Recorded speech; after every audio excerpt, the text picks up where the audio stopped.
Good evening, ladies and gentlemen. Senator Jesse Helms is probably the most controversial figure in North Carolina politics in the last half century. William Link, who's professor of history at the University of Florida and formerly associated with us in the university at the University in Greensboro, has written a biography of the senator. And here it is, Righteous Warrior. We're going to meet and talk with Mr. Link about this work in just a few seconds.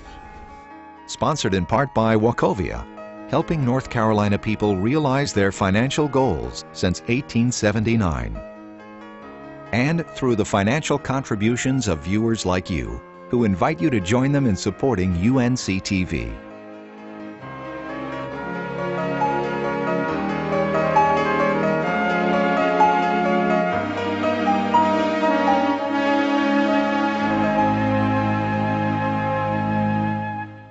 Well, Bill, I think I should say first to the audience that you did a biography of my work here in the university, for which I'm profoundly grateful, not too many years ago, and I want to be full disclosure here before we start.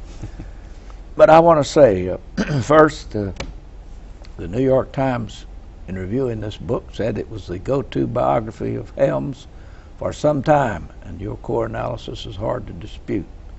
The Wall Street Journal said it's an admirably thorough and fair treatment of a controversial figure. And then the Kirkus Review says it's recommended reading for anyone who wants to know how the nation ever became what it is. So quite a tribute to you. Why did you choose him as a biography subject? How did you get interested in him? Well, I've been interested in the history of North Carolina for a long time. I taught the history of North Carolina here in North Carolina for 15 years, and I've studied and written about North Carolina for nearly 30 years. So yes. I'm interested in Jesse Helms as a central figure in the history of the state and history of the nation. I think the story of Jesse Helms is really a story about how politics changed and political life changed and public life changed in the last third of the 20th century, and particularly the rise of conservatism, this new variety of conservatism that you get after the election of Ronald Reagan in 1980. Well, I think as one of these reviewers clearly says, Jesse Helms saved the Ronald Reagan campaign for the presidency, and he was the man that brought the fundamentalists and religious groups into the life of the Republican Party. But let's go back earlier. What do you think were the principal influences that shaped Jesse in his early life? Well, he grew up, as you know, in Monroe. He was born and raised in Monroe, a small town in North Carolina east of Charlotte. Yeah. And the environment in Monroe was profoundly influential in Helms's development in life. He had a kind of idyllic childhood, but he grew up in a little town that had a very strong sort of insular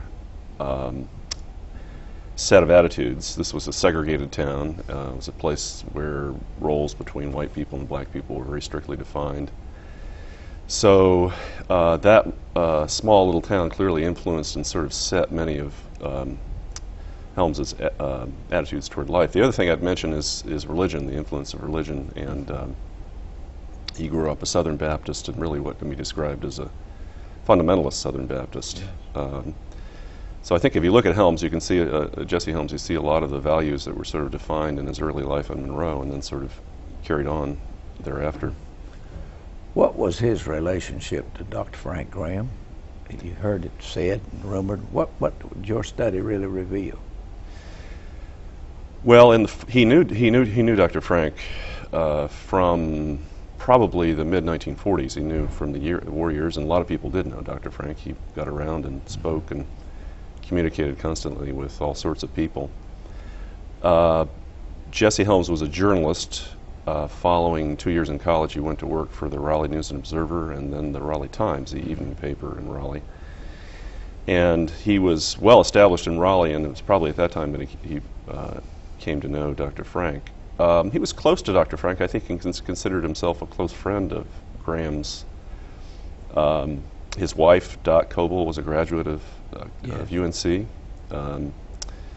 Like many people, they went into his home, but there was a break that took place between Jesse Helms and Frank Graham in 1950 with this very divisive, bitter senatorial campaign that occurred in 1950 between Frank Graham, who was the incumbent senator then, and his challenger, Willis Smith. One of the people that influenced Jesse Helms so much early on was A.J. Fletcher. He gave Jesse the visibility to do that Viewpoint series. That was a lifelong association, was it not? Yeah, A.J. Fletcher was a kind of mentor to Jesse Helms, and as you say, it was a lifelong kind of mentorship. A.J. Fletcher was a very interesting character in Raleigh. He was a lawyer and a political figure and a media person who got into radio and then obtained a TV license in Raleigh in the mid-1950s for WRAL, and then founded Capital Broadcasting. Made a huge pile of money. But he was also a very strong and committed conservative ideologue.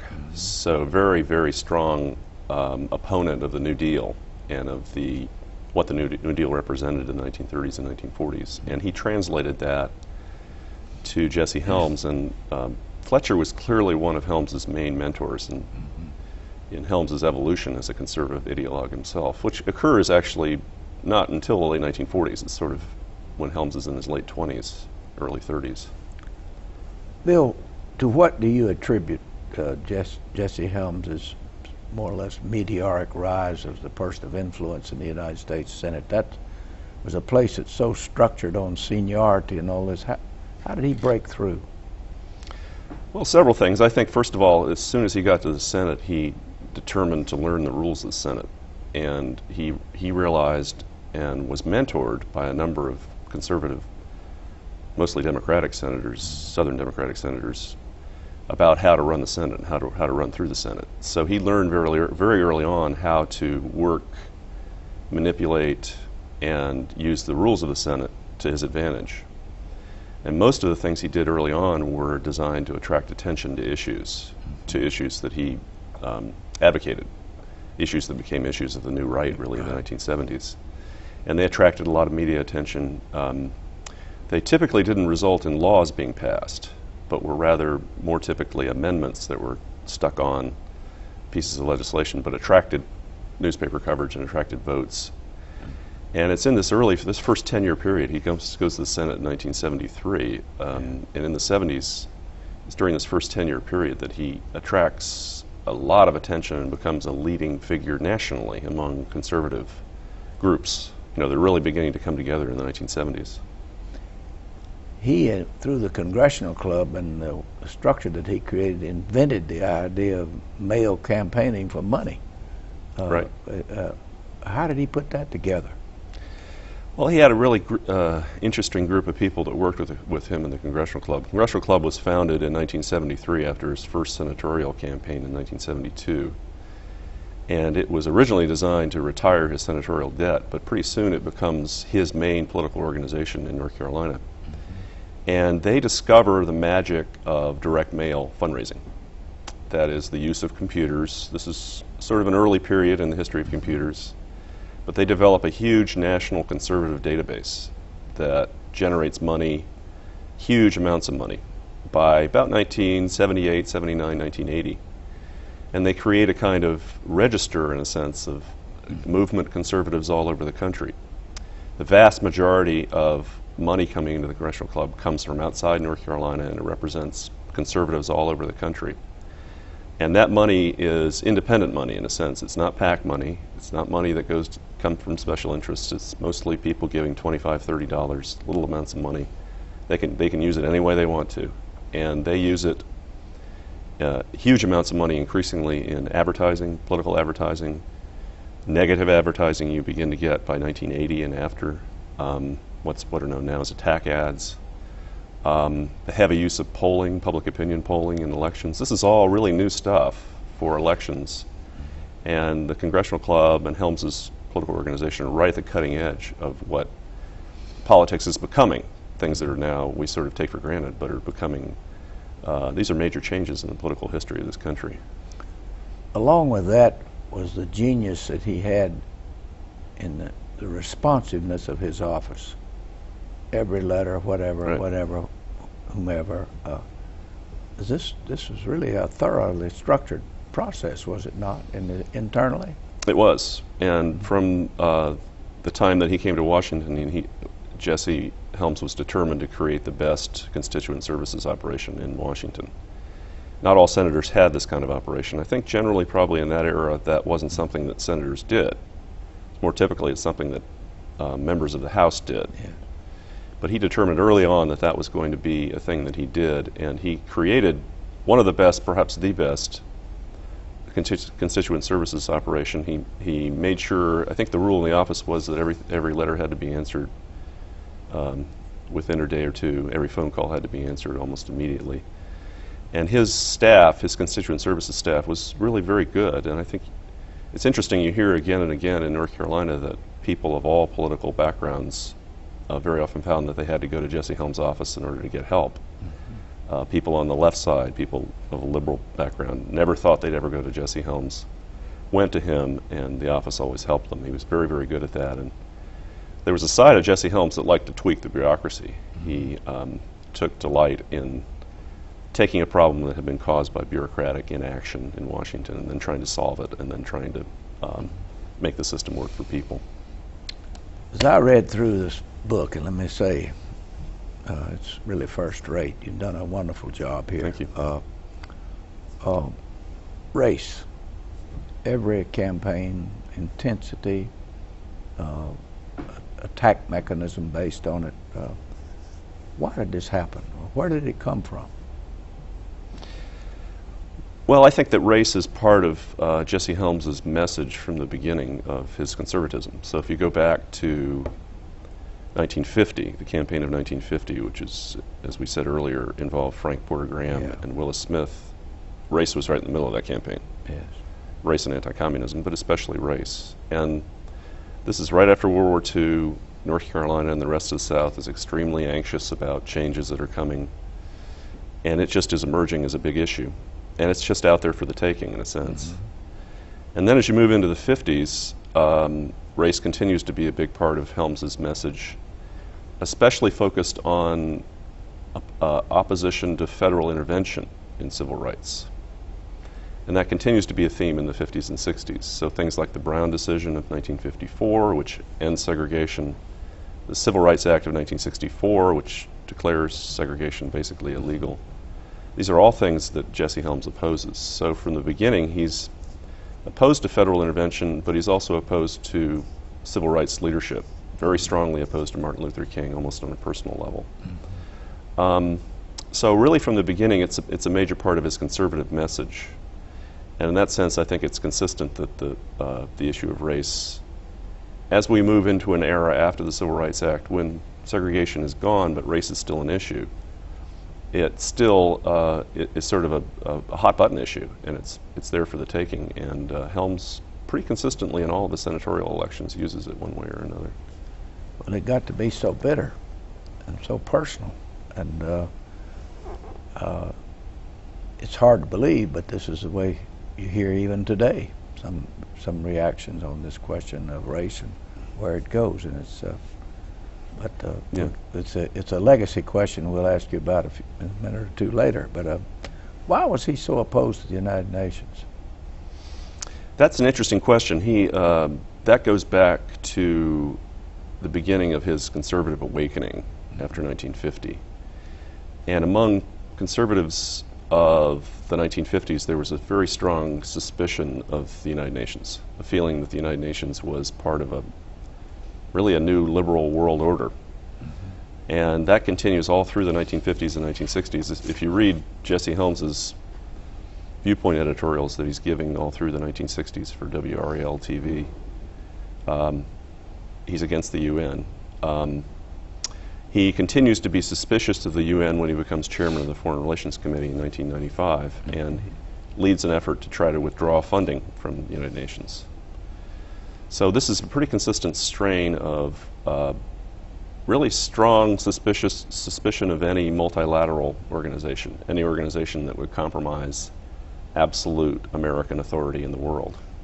The best way to combat tyranny in the world, the best way to protect freedom, according to this view at least, was to do it through American power rather than having the UN.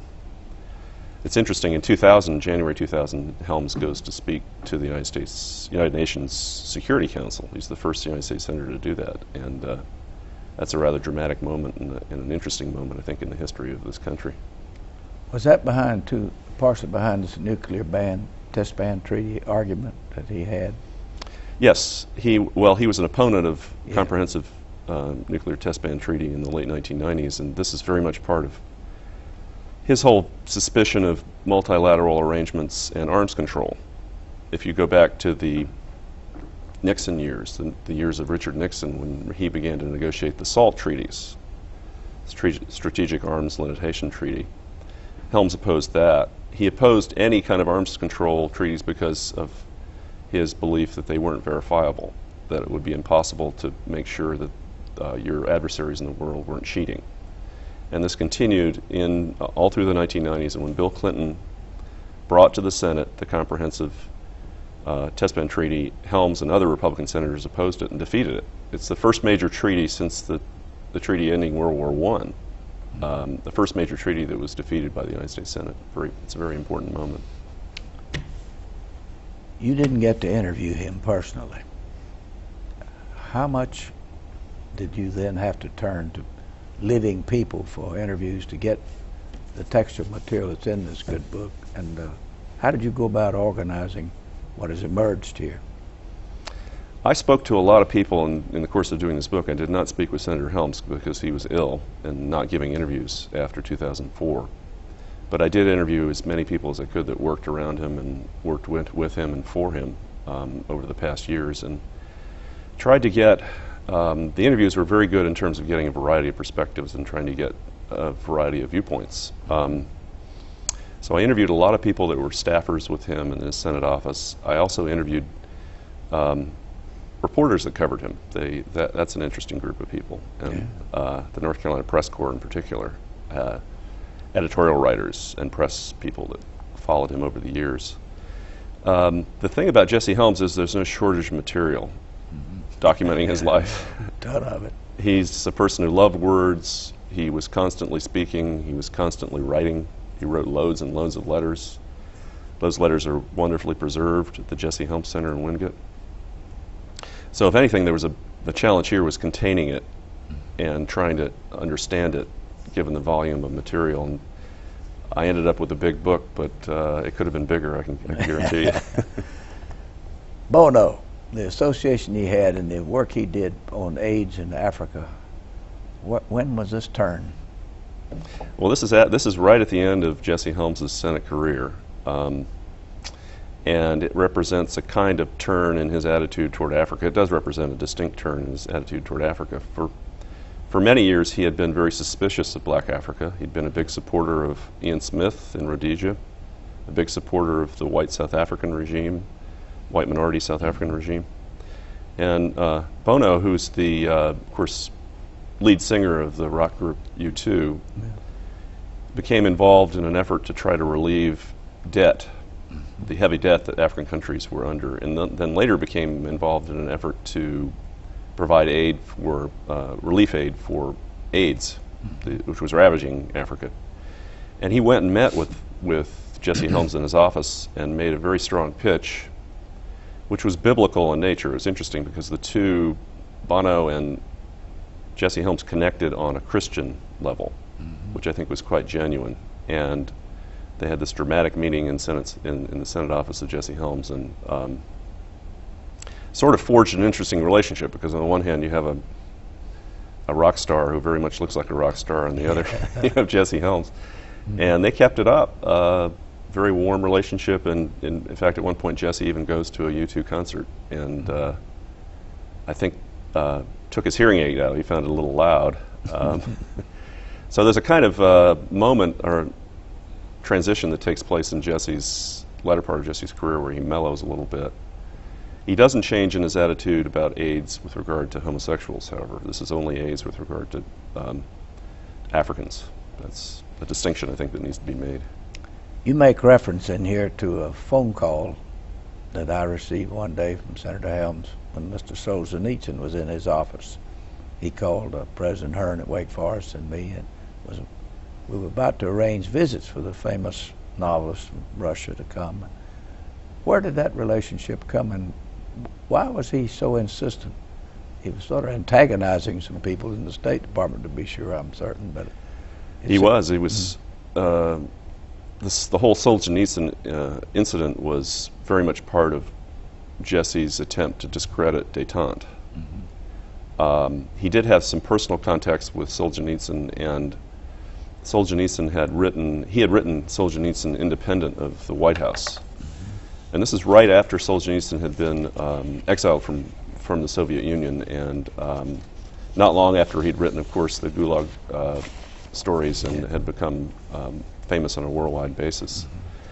But it became a way, this is Gerald Ford presidency, and Ford has continued détente. It becomes a way to demonstrate the evil of the Soviet Union and to demonstrate what Helms thought was the bankruptcy of any attempt to accommodate and compromise with the Soviet Union.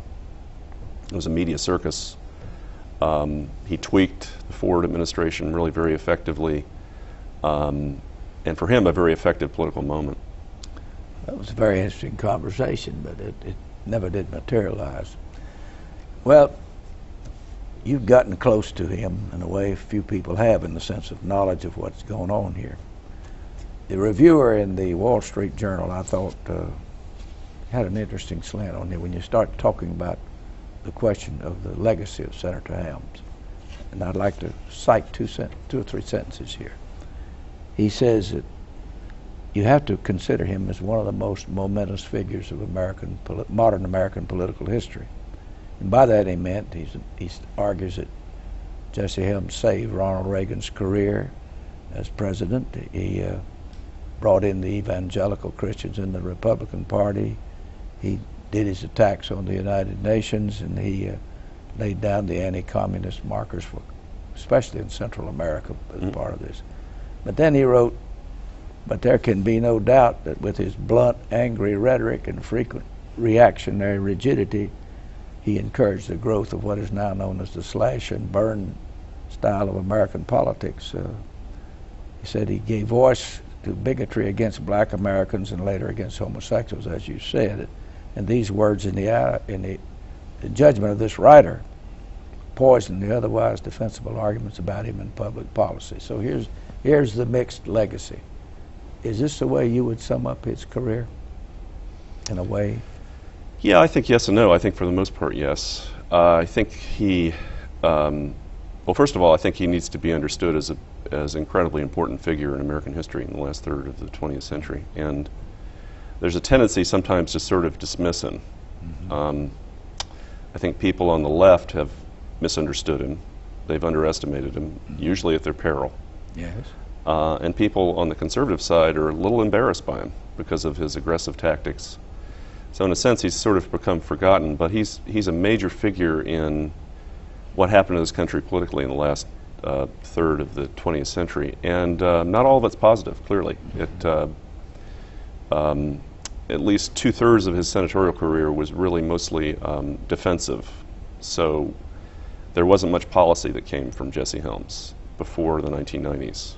Now, after the 1990s, that changes because he's chairman of the Foreign Relations Committee, and there are a series of things that he does there that result in concrete policy. Politically, what we have right now, in terms of deadlock in Congress, in terms of what's really a very negative and self-destructive political system, is a legacy. I think, frankly, it's sad but true. Well, this reviewer commends you because he says that you're one of the few people that really put the story out here about a man who was underestimated, misunderstood, and even ignored by journalists. And has it been an interesting journey for you? It's been very interesting. I think it's much more interesting perhaps than I ever imagined it would be. Helms is a fascinating figure. He was involved in so many different things. He touched so many different aspects of American life. He's a North Carolinian, very much tells a story of what was going on in North Carolina, how North Carolina became so much connected with the rest of the nation and really the rest of the world in the last part of the 20th century. The other thing I'd say about Jesse Helms is that something I didn't fully understand is how good he was with words. how skilled he was in the use of words. And he was a wonderful letter writer and a person who really understood how to use language, and that was sort of fun to try to understand that. Here it is, friends. Righteous Warrior, William Link's biography of Senator Jesse Helms. Very much worth your reading, and I hope you'll turn to it soon. Bill, it's great to see you. Thank you for this interview, and thank you for this contribution to the political history of our state and our country. Thank you. Good night, ladies and gentlemen. Sponsored in part by Wachovia, helping North Carolina people realize their financial goals since 1879. And through the financial contributions of viewers like you, who invite you to join them in supporting UNC TV.